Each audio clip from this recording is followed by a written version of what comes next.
हरिओम। एक कदम उजाले की ओर से मैं प्रीति आप सभी का स्वागत करती हूँ। आज परिवार में, समाज में समझदारी की परिभाषा बदल गई है। जो व्यक्ति चुप रहता है वो समझदार कहलाता है।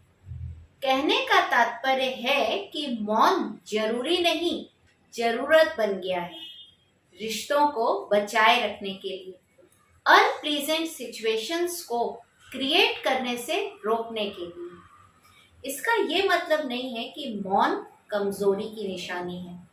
आपको पता है, शेर सबसे ज्यादा शांति से शिकार करता है और हर बार सफल होता है। लेकिन इसका ये मतलब बिल्कुल मत समझिएगा कि जहां बोलने की आवश्यकता हो वहां भी चुप रहना चाहिए। नहीं, सही जगह और सही वजह पर बोलना अत्यंत आवश्यक है, वरना तो चुप रहना बेहतर है। आज की कहानी में मौन की महत्ता को दर्शाया गया है। तो चलिए शुरू करते हैं आज की कहानी। एक बार एक मछली मार कांटा लगाए एक तालाब के किनारे बैठा हुआ था। कई घंटे बीत गए, एक भी मछली नहीं फंस रही थी। बड़ा आश्चर्य में पड़ा।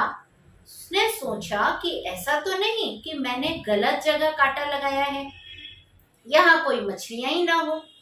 ऐसा विचार करके उसने नीचे झांका तो उसने देखा कि कांटे के आसपास ढेरों मछलियां घूम रही हैं।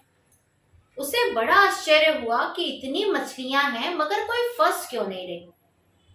उधर से एक राहगीर पास हो रहा था तो वो ये सब तमाशा देख रहा था खड़ा खड़ा। तो उसने कहा कि भाई साहब, लगता है कि आप बड़े दिनों के बाद इस तालाब में मछली पकड़ने आए हो। उसने बोला, क्या मतलब? मैं नहीं समझा। बोला कि यहाँ की मछलियां अब पकड़ में नहीं आती, वो कांटों में नहीं फंसती। बोला, अच्छा क्यों, ऐसा क्या हो गया यहाँ पर? तब उस राहगीर ने बताया कि पिछले दिनों यहाँ एक बहुत बड़े संत ठहरे थे इसी तालाब के किनारे और उन्हें मौन की महत्ता पर प्रवचन दिए थे। उनकी वाणी में इतना तेज, इतना प्रभाव था कि सारी मछलियां बड़े ध्यान से उनका प्रवचन सुनती।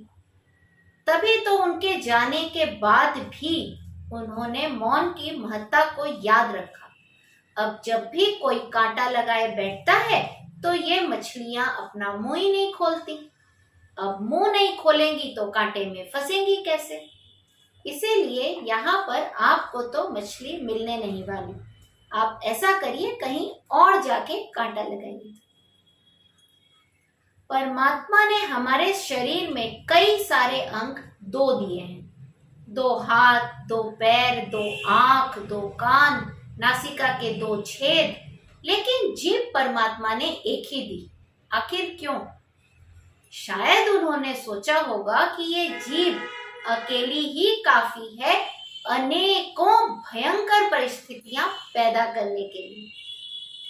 तभी तो संत ने कितना सही कहा कि जब मुंह खोलोगे ही नहीं तो फंसोगे कैसे। इसीलिए कहते हैं, एक चुप 100 सुख। हर मंगलवार और शनिवार को एक नई कहानी के साथ आपसे मिलने के वादे के संग आज लेती हूँ विदा। हरिओम।